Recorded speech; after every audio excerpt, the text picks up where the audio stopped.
We're live. Thanks, guys, for the Are we hands live? down approach to live communication. It's like the old days where it was like it was like 5, 4, and then one of those. It was one of those. I remember those days.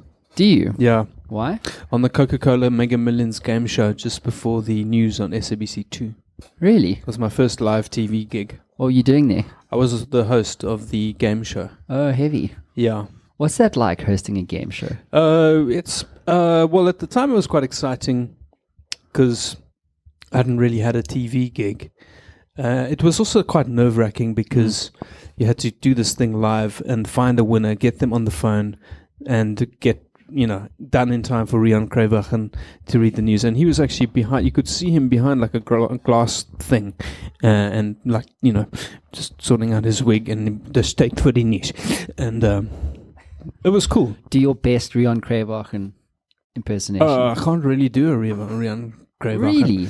No, I Stumped Nik other Rabinowitz, than, minute well, one. I've got this idea that one day when we're able to upload our consciousness to the cloud and then download it when we die into a new body, that some of the problems could be like, what if that hard drive, there's like nothing on it except like 5 seasons of Game of Thrones? Like, they just wiped you out completely, which isn't that different from you. I don't think you were alive in the 80s, were you? I was. You were. Well, I don't know if you remember this, but I can remember my dad or my grandpa like recording Dallas on a Tuesday. I love Dallas. And then wanting to watch it on like a Friday, putting it into the Betamax machine. And it played like the opening bars of da-dan, da-dan, da-dan, and then it was like, hallo, ik ben Rian Kreyvachen, welkom bij de nieuws. That's my impression of Rian Kreyvachen. Round of applause for the greatest Rian Kreyvachen. Well done. It's quite amazing to have such a great audience. I know. They're really interacting today. So if you haven't guessed who it is by now, I am joined by the infamous Nik Rabinowitz. Am I Welcome to the infamous? show, dude. I don't really know. I don't know. I was at your show like about 18 months ago. I don't know, I'm guessing now. Probably close to 2 years ago in Monte Cassino. I don't remember what the name of the show was called. Can you remember? Did I speak about the time my dad died? No. Okay, and then it wasn't that show. But for those of you who don't know, how would you describe yourself? Who is Nik Rabinowitz? 42-year-old cisgender heterosexual white Jewish male from Constantia. Beautiful.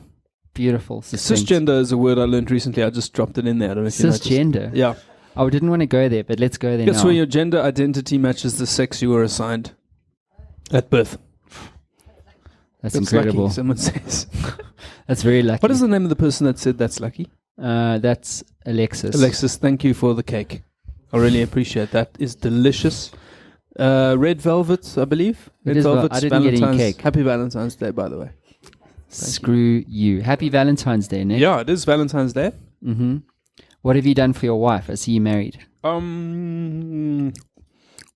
have. Well, she's in Cape Town, and I haven't had any flowers delivered but I did call her, and we spoke on the phone. That's all you. It's not very romantic. I'm sorry, but we do have 3 children, and there's other stuff. Oh, really? Yeah, we've done the romantic stuff. It's all done now. It's very man-like. Yeah. I've actually got a Valentine's Day pop shield. I believe it's called a pop shield in the industry. Is that what it's called? Yeah. Jeez, you learn something new every day. If you haven't guessed by now, we have no idea what we're going to talk about. We don't know what we're going to talk about today. But let's talk about how I lost 75 Instagram followers yesterday. Did you lose 75? Yep.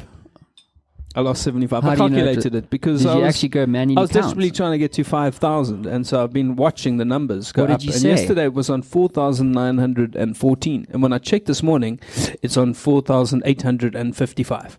Yeah, but what did you say? I posted a picture from a show I did 2 years ago, a character that I played called Bertie Rab, who was a ancestor of mine who shortened his name from It was Rabinowitz, and then we shortened it to Rab. We gave our surname a Briss, and when I tell people that in England, they don't know what I'm talking about, because they're waspy Anglo-Saxon country folk, and so Anyway, and posted a quote of his from the show. That's a very long quote.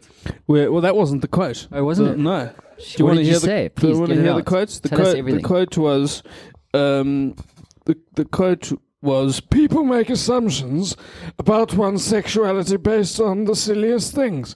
And when one is like me, charming and well-spoken and well-dressed, and one fornicates with one's live-in manservant Algie, people assume one doesn't like the ladies, when in fact one does. Did you get any likes on that? not many. It's a man. We need to get. Someone needs to explain what a man is. Yeah, explain it to me. Chris, you're the man of the group. Give Chris a mic.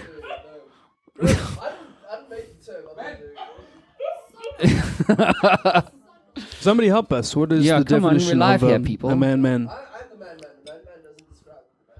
I'm the man. I'm the It man. actually, I'm the Sonal man, came man. up with it yesterday. So we're talking about Valentine's Day. Yep. And what men do and what they don't do. Right. Like Chris ran. This is actually how it happened. So Chris went out yesterday to buy flowers, right, for his missus. Came back bitching and moaning about how expensive flowers are. Chris was like, they are. But then I think Sonal was like, that's a very man thing to do. You know, like the traditional man. Yeah. Versus the modern man, which is kind of like what you are, Well, the which is modern you man phone your wife and thinks say, to how's himself, it? you know what? There's a problem with the bees. The bees are dying. And Which bees? not bees. There's a whole All bee kinds of bees, disease. Yeah, the bees are dying, and in the future they may all die out, and then we won't be able to what do the bees do? Pollinate the flowers, and in future, Chris. Luckily for you, we won't actually be able to buy each other flowers on Valentine's Day, and then what Woolworths will do is they will make flowers from potatoes. They will can create actually do that. pre-carved potato flowers. Do you know that they make fake ice cream when they do food shoots? They use potatoes and not real ice cream. Do you Well, know this that? is what I'm talking about, Well, this is it. sort of. This is exactly what Woolworths would do. And you'll go in there and they'll be like, well, you can get this lovely bunch of flowers for, I don't know what you paid, How much? 150 Rand, or you can get this fantastic bunch of pre-carved potato flowers for 900 Rand. And you're like, yeah, I'll take those. And you, because it's a man thing to do. And you take them home and you give them to your wife and you say, Happy Valentine's, babe. And she's like, for fuck's sake, I'm panting.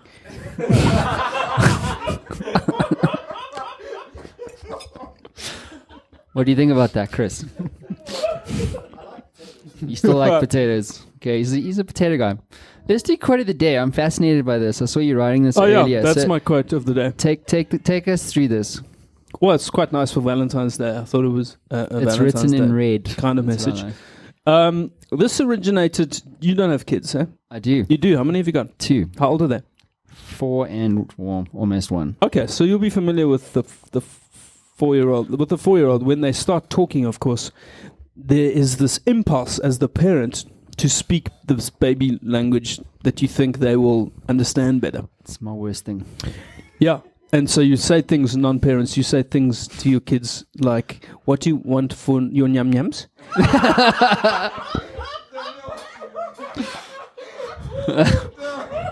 Is that what Kat says to Mav at lunchtime? They have a bit of a bromance going on, so I see like, that. I can see that. You say things like, "Would you want? What do you want before you go do? You need gonna go do just now, so you need to get your bunny and your dum dum, your bun. Where's your bun? Get your dum dum, your bun. You want a milky wilky? You want a milky? We'll get you a milky. Do you want a sussy? Don't forget You your want a nunu sussy? dam. Your nunu dam. Your nunu dum. Yeah, Don't forget your nunu forget. dum. And I just decided, no, it's enough. It's enough. You guys have to stop that. Okay, you just need to speak English to him. That's what I said to my wife. this Speak what- English to the child. And so I started doing that. I was like, no more nyam-nyams. What do you... I remember having this discussion with Ben when he was about 2, Is I don't Ben know, your 2.5, your my oldest. Eldest, And I yeah. said, what do you want for your main meal? No more nyam-nyams. What do you want for your main meal? And he said, sussy. And I said, it's a sausage. And he said, I want the sausage now. And I said, no, you be patient. I'm going to the fridge. I'm going to get the sausage, take it out. And then, of course, they want it now. I want the sausage now, Dada! And I was like, no, it's still got to go to the microwave. You warm it up. We put it on the table. Eat like a normal human being. I want the sausage now, Dada! And then I lost my cool. And I broke my own promise to myself. And I was like, say? Dada, make hot for sausage! And how it relates to Valentine's Day is I think that what happens is that when you have two small kids, it's hard to stay romantic. It's hard to keep the spark alive. And I think part of that is not just because you're not sleeping properly and you both smell like vomit half the time, but I think it's also the language you speak to your kids infiltrates your own conversations with your partner. So and I go away. I'm away for 2 weeks now. And a similar thing happened a few years ago. I got back late on the Sunday night and I got into bed and my wife was half asleep and she rolled over, looked at me and said, Mama, make hot for Sussy?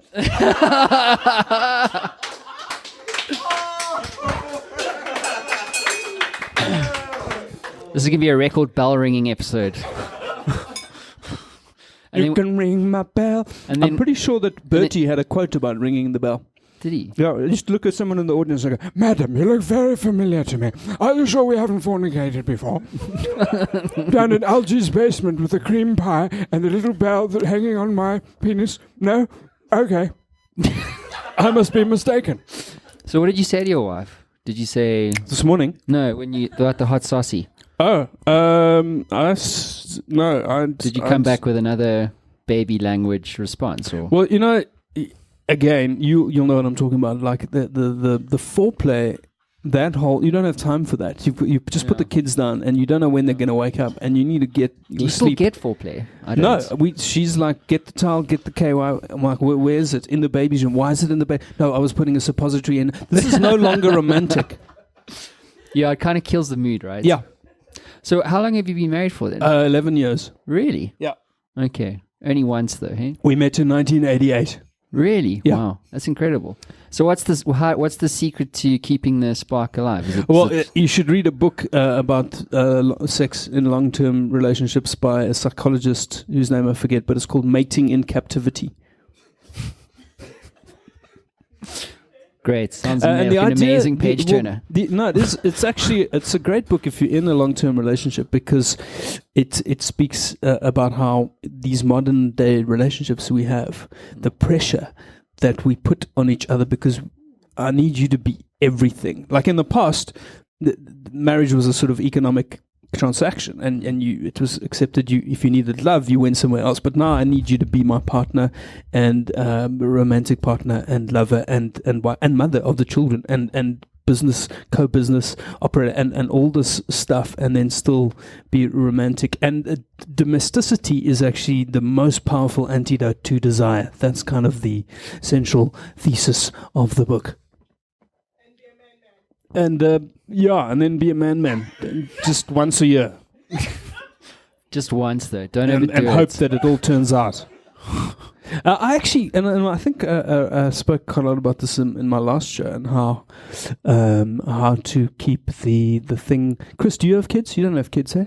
No. And nobody really prepares. You don't learn at school. No one tells you that when the baby comes out, the mother will bond with the child because of a drug called oxytocin, and as a result, she'll be pouring all of her love on the child, while you, Chris, pour all of your love on a tissue. And I'm telling you now, I'm informing you now that that's how it's going to go. I'm saving you the heartache later. But it just... But you're right. He is right though, because there's so much you don't get told. No. Do you know what I mean? It's like, oh God, you've had 3. I don't know how you've done that. But it's like, they don't tell you, well, okay, when you have one, you're basically, as the dad, you're pretty much out of the equation, right? You're discarded to the side. It's all about the baby. Baby comes first, and you're kind of like second or whatever. And you get, you're a man, so you take that shit. But then you have the second one because you figure, you're in it, so you might as well have a second one. But then what they don't tell you is what all the guilt that comes along with that, because you then, the first child is jealous whenever you give attention to the second child, and you can never give enough attention, and so you're just walking around carrying a whole bunch of guilt. Have you had that? Yeah, for sure. All of that. So how do you do the three thing? The three babies. It's a lot. Thank God my wife's been spayed. I don't know how we would deal with more. Are you going to have more? No, that's it. We're done. I think it's quite important that you get time out as a couple, and that's not like you can't, because just the thought that there are children somewhere in the house, for a woman. We're talking about heteronormative things here, right? Just heteronormative. Yeah. For the mother, it's a very powerful, again, antidote to desire. Knowing a kid could walk in that door at any moment. So you need to get away. I think you need to just get away. But even if you are at home, it can still happen, and you just have to. I don't know if you've had the situation where they walk in and it's dark and you think it's Tyrion from Game of Thrones, and then they come up with a dummy. It's happened. They come up with a dummy in the mouth, right up to you, and go. Is Dada hurting, Mama? No, Mama's making hot for Sussy. That's what's happening.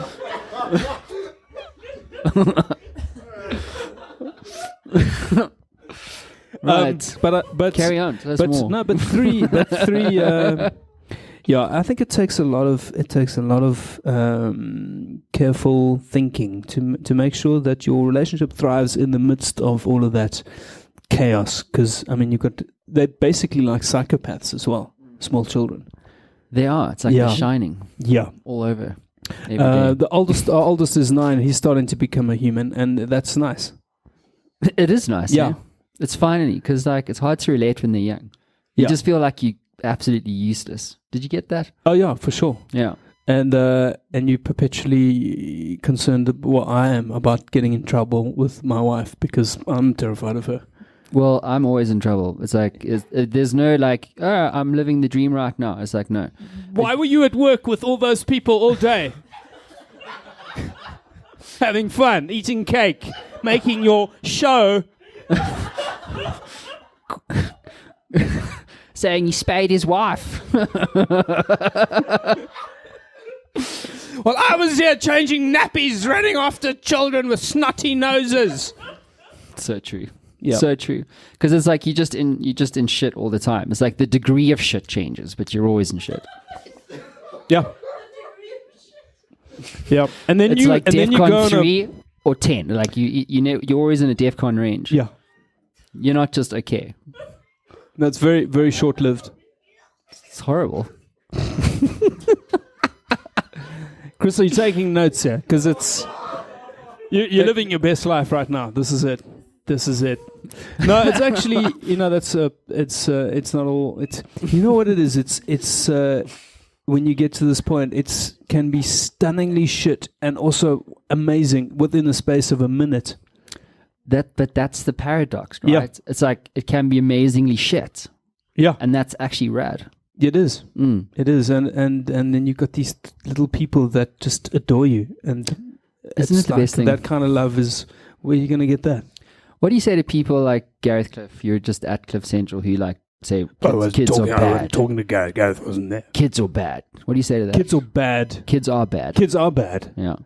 Or there's no one should have any more kids. Yeah. Or the people who just fuck that, I'm not having kids. That choose actively not to. I don't mind. I've got friends who don't want to have kids. In fact, the godfather of my kids is not going to have kids.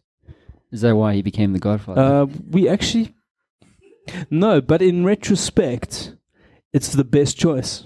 Because what you typically do is you make your best friend the godfather, and then he has kids, and he's got no fucking time for your kids. Yeah, that's a bloody good scenario to talk about, right? Yeah. It's like, so what you need is a single man with no kids, no intention of having kids. And then when he's with our kid, it's phenomenal for them. Then he's almost inheriting a whole awesome set of problems. He is completely committed to those children.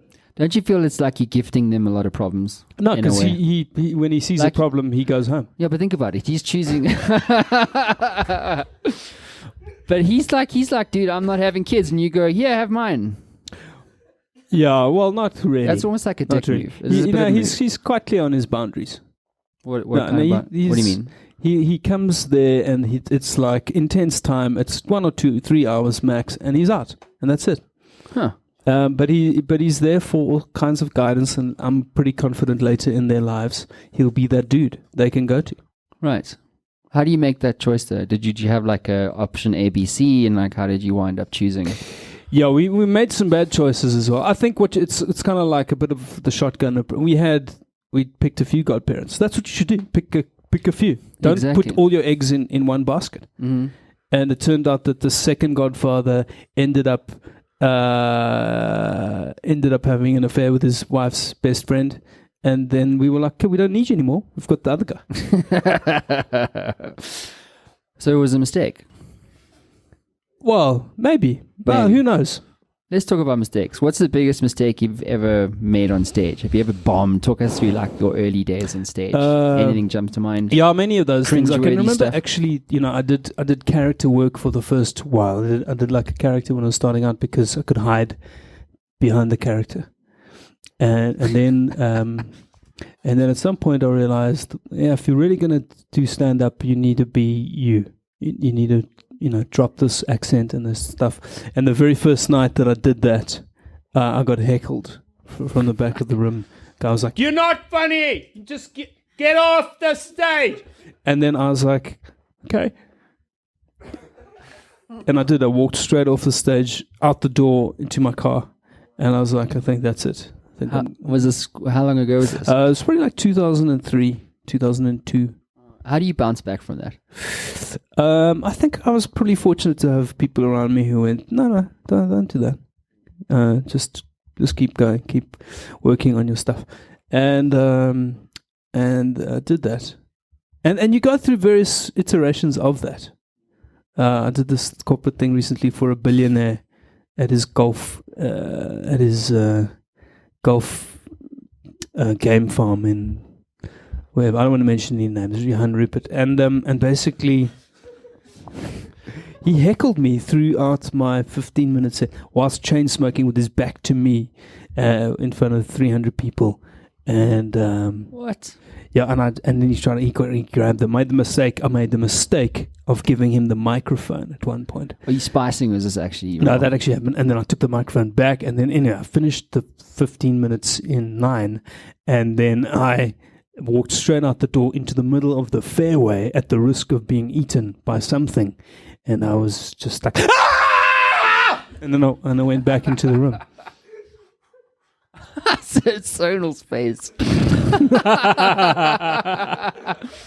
Welcome back. I also made the mistake 2 years ago of losing like R500,000 on the production of a show where I was promised some finance and it didn't come through, and that hit me pretty hard for a good year, I think. What did you learn about yourself in that whole experience? I think I learned, well, in terms of, trusting people who you've had previous experience of them operating in this way, and then you do it again because your ego is like, well, this could lead to international fame and fortune, so I'll go with it again. So I think I learned something in that area, but I think I also learned that subsequently it's okay. You can bounce back from that and actually look back. In the moment, you think, wow, that was an epic failure. And then 2 years later, you go, that'll make a really great Instagram post where I lose 75 followers and actually feel good anyway. What's your Instagram ambition there? I mean, do you want to be slightly famous in Japan, or what's Nik Rabinowitz trying to build? I think it'd be quite cool if I was famous in Lithuania. Because my ancestors were chased out of Lithuania in the 1880s and they came to South Africa. And, you know a lot about your heritage, eh? Yeah, I got quite into genealogy, and I did some DNA testing, and I found all sorts of things. And I actually was part of a documentary recently about Lithuanian Jews. So 90% of South African Jews are from Lithuania. Really? Wow. Yeah. And then those who didn't leave before the war, the Lithuanians were very enthusiastic collaborators with the Nazis. So they actually wiped out 91% of the people that were left, the Jews that were left. So there were hardly any Jews left there. And there's been this thing, the Lithuanian government have reached out to many of the community here and said, we'll give you passports. So my kids will probably end up being Lithuanian citizens. But I want to go back and go. Some people call it like grave hopping, when you go and we call it mass grave hopping, and where we go and look for the people and then do comedy about it in a nightclub, in a comedy club in Vilnius, which I've found. You've actually done this? No, I haven't done it yet. I'm going to, yeah. Oh, right. When are you going to do that? I think either this year or next year. But it's a choice. Now it's a toss-up between Lithuania and Romania, because I just discovered that my great-grandfather was born in Bucharest. Wow. And I had a meeting at the consul the other day, and they said, well, we'll do a special favor, we'll make you passport, give you passport. You will find us documents, we'll give you passport. You come for a braai in our consul. We call it a fok. Fire in Romanian is a fok. We make a fok. And we give you a passport. Sounds wrong, but it's true. It's a true story. Oh, wow. Yep. Amazing. But what got you into all of this? Where does this interest, the genealogy? The curiosity piece, I wasn't, I think it was a post-40 thing. I wasn't really interested before. But luckily, some people had kept records and family trees, and I put the whole thing online. I'm just telling them I'm just busy. And then I have a friend who helped with a lot of the research. And then I started finding graves, and I went to visit people. And then I did this DNA thing as well, where you get a little swab of your cheek. And then an interesting thing happened where a family in Cape Town discovered that their parent was not who they thought their parent was. And this is happening a lot. Apparently 11 million people last year in the US discovered that. Do you know what? I've got an interesting genealogy story. So when my grandfather passed away, he didn't know when the last female was born in our family. So I did a similar thing. So I don't know how they did this, but my family is all from the UK. But throughout, for the last 150, 200 years, they did these census. So they'd literally go door to door, knock on the door. Okay, who are you? My name's Nick. Or I'm the dad. How old are you? What your occupation is? My name's Matt. I'm the son of Nick, and whatever. Sorry. And they basically did this whole thing, and you can track through births, deaths, and marriages. And so I found out the last time we had a female was 1876 in our family. What do you mean? Last time a girl was born. Check it out. What? Yeah, check it. But how? So there are no girls. Zero. Since 1876. Yeah, on my dad's side. None. That is ridiculous. So wait, you one of how many siblings? I'm the only child. You're the only child, okay. And he is one of? Who, my dad? Yeah. Also only child. Oh, also an only child. And then and his dad? He had two half brothers, and then they're all men up there. Wow, that's crazy. It's crazy. I just found out my great-grandfather was born in 1876. No way. Yeah, but he wasn't a girl. Huh. I mean, he wasn't a girl. Wow. Talk about the swab DNA thing. How does that all So work? they send you the thing, and you take a swab from your cheek, and you send it back, and then they connect you to this huge database, and they can track your hapla something or other, so they can see literally where you're from geographically over the last few thousand years. And how long does it take you to get your data back? I don't know, a few weeks. And costs and stuff like that? It's quite expensive. I think it's around about $4,000. Okay. And then you can do a more advanced Y-DNA test, which basically is for the male line. So you can track that. And this is what this person in Cape Town did, and they discovered that I was their closest genetic match. So can you actually reach out to these people? You can if you want to. So you can go like Google directory sort of thing. Well, it's on if you want to be anonymous, you can. But if you want your results to be, then it's all there, and you can go. So in theory, we could be related. Yeah, we could. In some weird way. We could. And then legitimately we wouldn't know. But then I do this test thing. Data comes back, and then I go, oh shit, it's Nik Rabinowitz. It's funny, he's been on my show. Yeah. And for this guy, it was particularly shocking because not Jewish and from a different faith, and just suddenly discovers he's 50% Jewish. There was a social experiment that was done. I saw this on YouTube. There was a guy who basically believed, or his whole thing, he was a racist essentially, and he was saying that, Mexicans are like evil and all this kind of stuff. Do you know Darren Brown? Yeah. So, So I heard about that. Yeah, so I've watched it, but it's kind of like that, where this guy was a racist or whatever, and Darren Brown walks this guy through this whole thing, and he breaks down and transforms in the process. But they did the same thing where there was basically a bunch of people who were racist, and they said, give us your DNA, and they did the swab thing, and they did exactly what you've said, which is they give you a geographic map. And then they say, okay, based on your DNA, as a percentage, you're 20% African, 30% Mexican, and something like that. And then when they see the results, you start to question one's own identity, because you say, well, actually, no, am I Jewish or am I more than that? You know what I mean? It's a very interesting perspective one has. And I'm sure with your comedic lens on things, there's got to be bucket loads of potential material there. Yeah. I think there certainly is. I'm 1% Siberian, apparently. Siberian? Yeah. What else is part of old Nik Rabinowitz? 98% Ashkenazi Jewish, 1% Siberian. Really, 98%? Yeah. Huh. But what's also cool is you can now do these health DNA tests. Oh, really? Which I did recently as well. And what's that? Well, they basically test your genetic makeup, and they can see what genes are defective or absent in some cases. So you did this? Yeah. And what did they say? Well, I found out that the genes that detoxify certain things, I've got a problem with that, so I can't detoxify alcohol that well, or that little charred piece of the meat on the braai that's so delicious. Yeah. She's like, you've got to take a pill, pop a pill before you have to braai for that, and a bunch of other stuff some of it's quite alarming. Like if I was a woman and if I took hormone replacement therapy, the link between that and breast cancer is very high because of an absent gene in that. And that's actually what happened to my mom.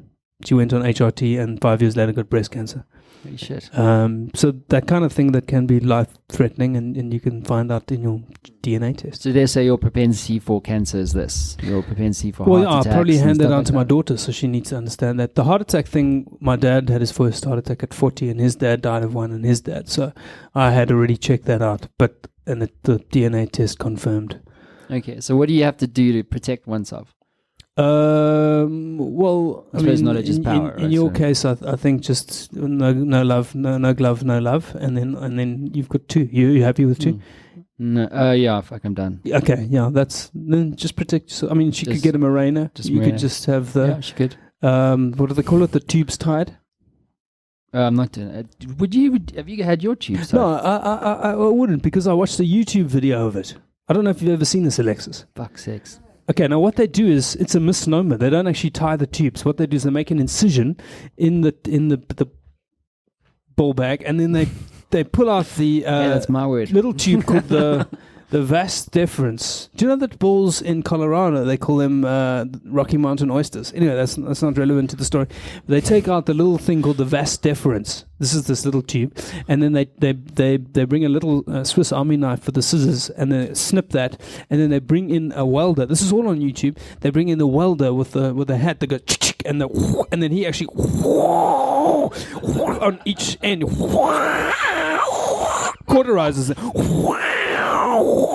And then that's how they seal the ends, and then they pop it back in. Sometimes you don't even need to stitch it back up, and then everything works apparently as it would normally. You can still, there's full function. I didn't know this.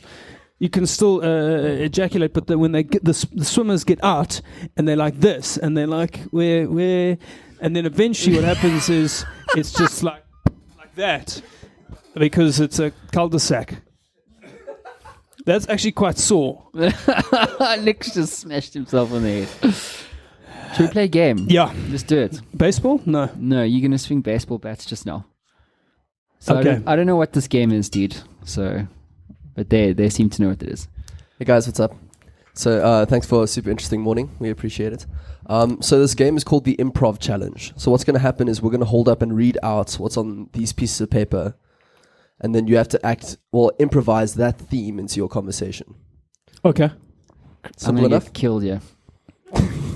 Yeah, Matt loves he's a this game. comedian, right? So this is what he does. I'm actually just, in fact, you know, I don't do improv though. I'm not great at improv. I mean, I might be. It's never too late to start. Okay, Guys. Yeah.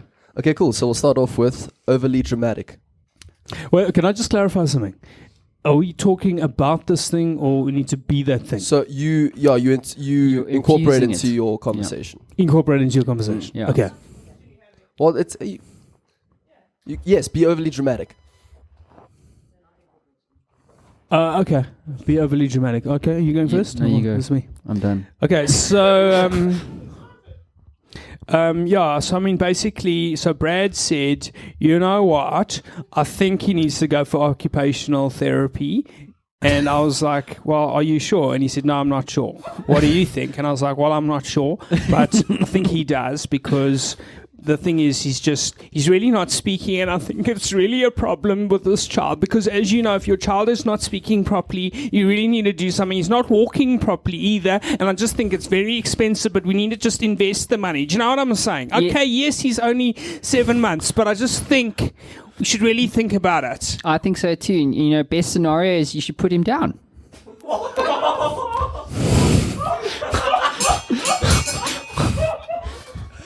Okay, I think we need to move on from that one. Angry compliments. They're meant to stump you. Angry compliments.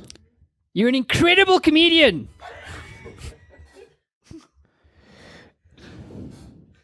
Thanks!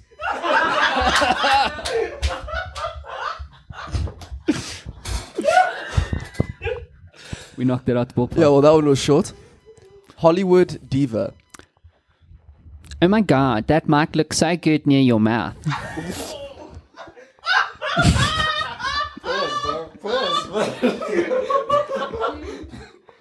Katy Perry, is she a Hollywood diva? Yes, for now she is, yeah. Well, I can remember the way when she and Russell Brand got married, and she was like, she was a real diva about this thing that happened at their wedding, where basically they got married in India. I don't know if you remember this. They got married in India, and there were tigers. There were literally tigers that jumped over the fence, and all the wedding guests were running around going, "Oh my God! Oh my God! Oh my God! The tigers! The tigers! The tigers! Oh my God! The tigers!" And the guards were pretty chill. They were just looking at the tigers, going, "Holy cow!"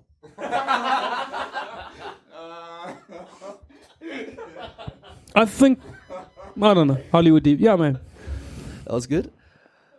3-second memory.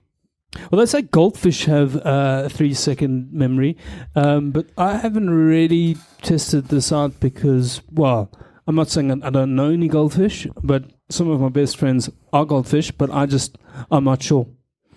What's your name again? I also think I've heard a rumor that 10% of goldfish are gay, but they obviously can't remember being gay. 10% of domesticated sheep are also gay, and they don't remember either because they have insufficient RAM. But that's a different thing. Seriously, what's your name? And I think this one's convenient, seeing as you're both fathers. Only had 1 hour of sleep. You can go first on that. I've been sleeping for a long time. Just pain. It's all pain. It's bad. Yeah, I mean, look, I had 1 hour of sleep because the baby is teething, and that's like, and yeah, she was just waking up on the hour every half an hour, which is weird. But I went to the cupboard and there was no teething powder.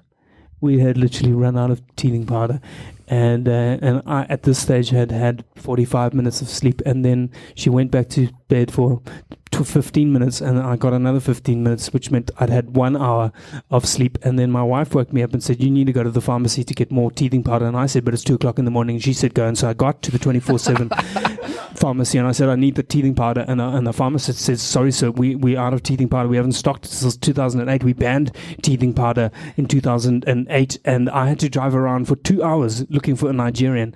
And I found him, and I said, "I'm sorry about the xenophobia, but I just need 10 grams and another 5 for the baby because I've only had 1 hour sleep." Round of applause for Nik Rabinowitz. That was great.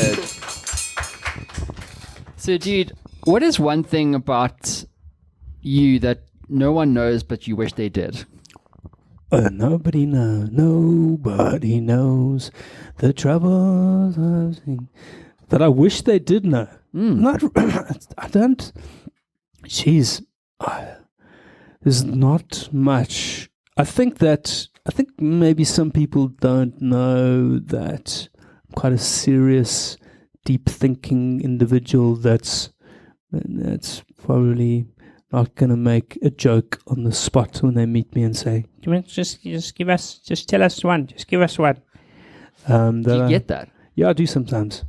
Many people don't know that my first job, my first job was I was a gardener. Legit. And the second job I had was as a river guide.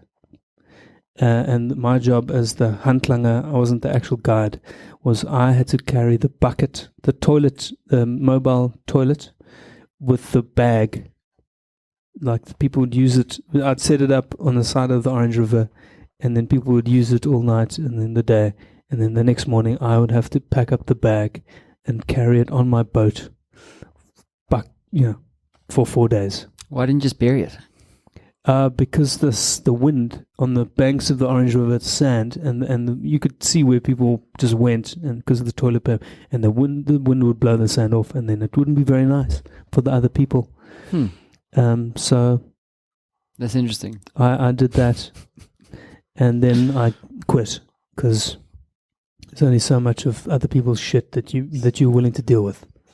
How do you take so much shit? Because you must have been given buckets as a comedian. Not really, actually. Really? No, now and then you get letters and things. And how do you deal with like haters? Haters Nick, be haters. Douche. Or Yeah, hecklers. I've gotten some rough ones, a couple of rough tweets and some anti-Semitic things and whatnot. I just generally don't respond. And how do you deal with a heckler on stage? Like that guy who's like, "No, get off stage, Oh, yeah. man." You kind of get better at just kind of talking to people and finding out what's really going on. And sometimes you can't. Sometimes you have to get back up. But I remember once a guy heckling me. I was doing this bit about Afrikaans being a dying language, and this guy was like, he just from the back just shouted, "Fuck off!" And I went, "I think you meant fuck off." Heavy. So you've got a show coming up. I've got a show on right now, yeah. Oh, now. Okay. Yeah, no. That's why I'm here. What's it Otherwise, I'd called? be with my wife on Valentine's Day. No, you would be. Yeah. Jeez, you're a hard worker here. Sacrifice. Yeah. It's called Dry White. No, it's not. What, the show? Yeah. Yeah. Is it really called It's called Dry Dry White? White, yeah. You said it was a much longer name earlier. Did I? Yeah.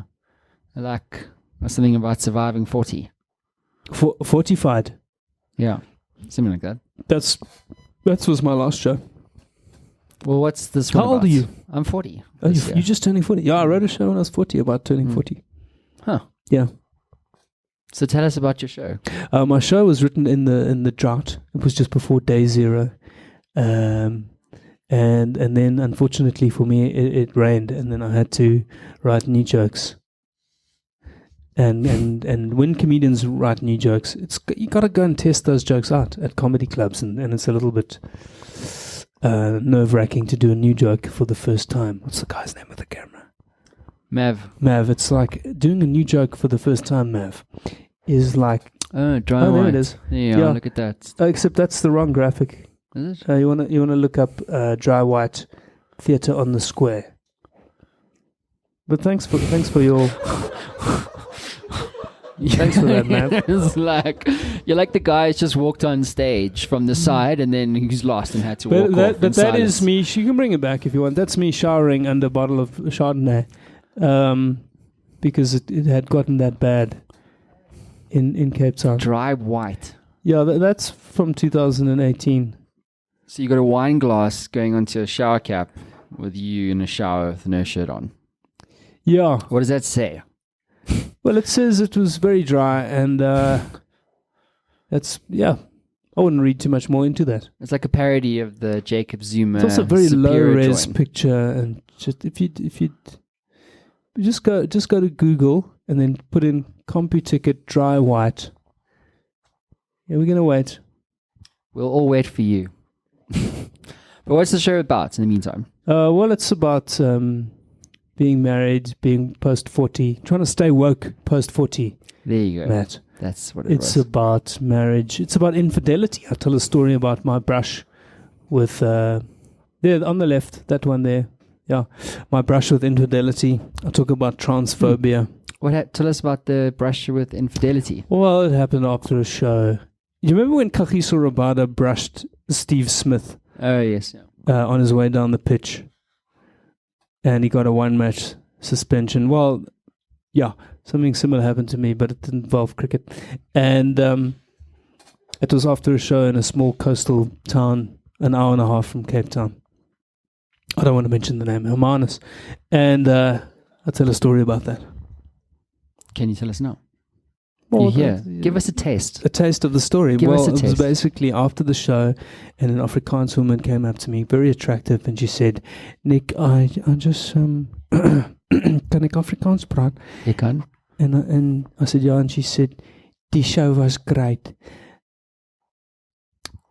Do you want to go for some drunkies?" And I said, "Yeah, we'll go for some drunkies." I was with my friend Tony, so I figured, it's not me on my own. It's okay, I'm with my wingman, godfather of my children. He'll look out for me. And so we went for drunkies. And then it turned into many drunkies, mostly on her part. And then I offered to drive her home. And then this whole scene took place in the driveway, where I accidentally kissed her on the mouth, Alexis, but there was no tongue involved. Does that mean it's cheating? Touch and go. Touch and go, hey? Yeah, and then I basically told my wife. I knew I had to. When you have to, you got to just spill the beans. I had to come back and tell my wife about it. Are you spicing, or is this actually happening? No, this actually happened. Really? Yeah. Heavy? Yeah. So this broad just launch herself into you? No, it was like she was getting out the car, and I was just going to say goodbye, and then it just. But there was literally no tongue involved, and also she was Afrikaans. And they do kiss everyone on the mouth. I don't know if you've noticed. They do? Yeah. It doesn't matter who you are. It could be Oma, Opa, Stanish, Ma, Pa, Sissy, Putti, Oinkies, Skainkies, Smoffies. Doesn't matter. It's always on the lips. Yeah. In fact, so I've got this TV travel show on SABC. TV travel show on SABC. Called Tires and Briars. And we go to these weird briars. And this one guy at the one briar said, "Yeah, Nick, die eerste keer dat jy jou girlfriend oop mond soen." Okay, that's like a French Huguenot kiss, right? Moet jy eers saggies in haar oë fluister. Jy moet saggies in haar oë fluister. Kan jy braaibroodjies maak? As sy ja sê, fucking game on.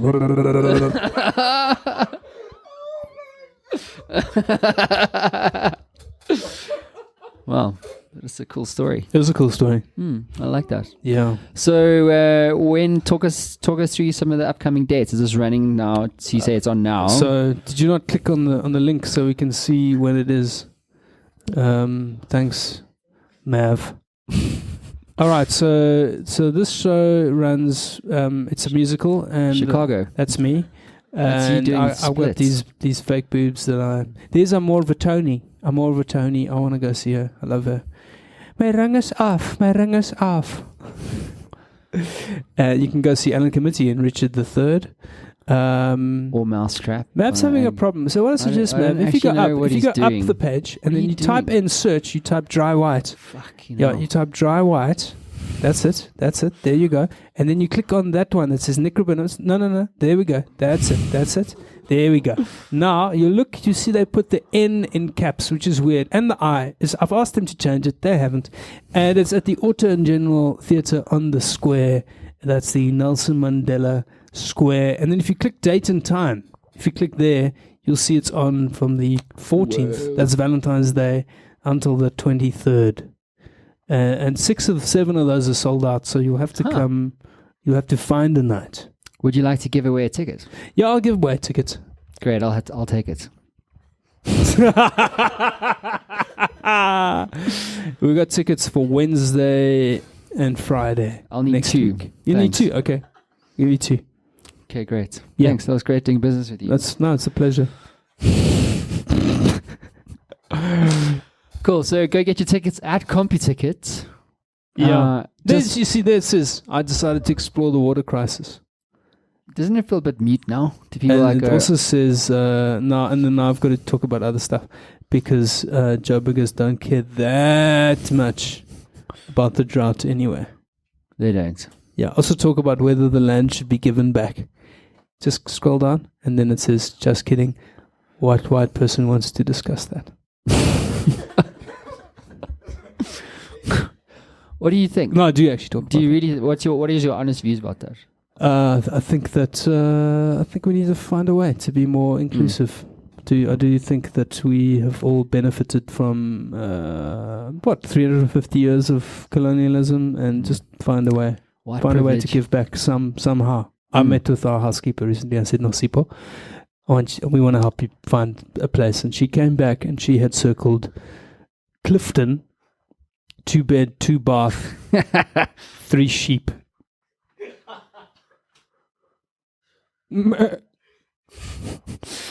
Nick, why do you do comedy, bud? What gets you out of bed in the morning? What gets me out of bed? I love connecting with people and audiences and making a bunch of people laugh. It's addictive. You get all sorts of juices from that. Mm-hmm. Probably dopamine. I don't know what the chemical reaction is, but making people happy is makes me happy. Fantastic, Nick. Thanks for being on the Map Run show, fuck, dude. are we going? Fuck. Okay, now you've made it awkward. Okay. Oh, wait, we haven't done Injustice League. Do you want to do it? Yeah. Fuck it, let's do it. This is the best part of the show. All right. What is one injustice that you see in the world? Yeah, injustice that you see in the world. Yeah. That you feel as a human race we need to abolish, get rid of. Well, I've got a gay friend, Justice, and his partner, Frank, always says that when he's in justice, it makes him feel good.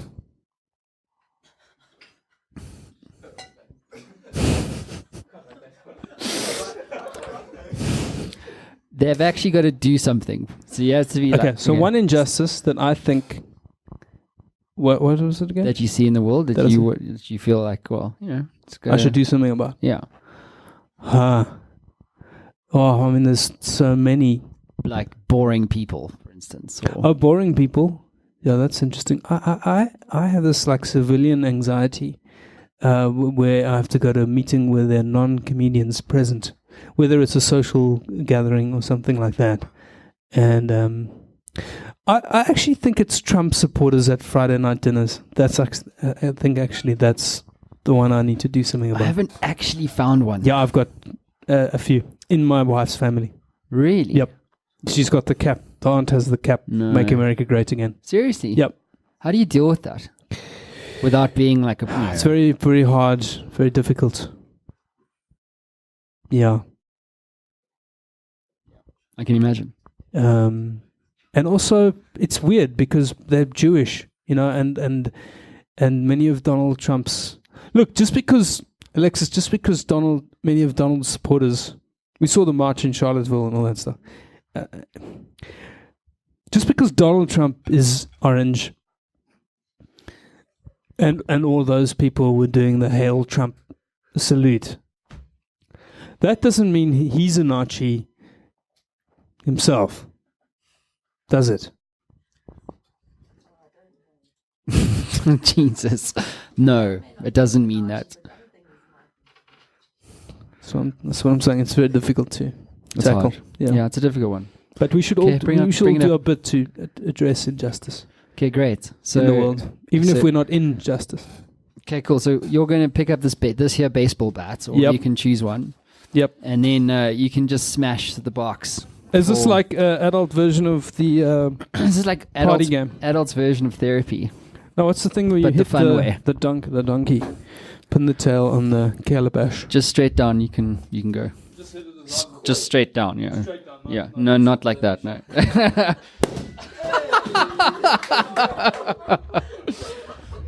Jesus Christ. I think I did that wrong. Nik Rabinowitz, everybody. Thank you.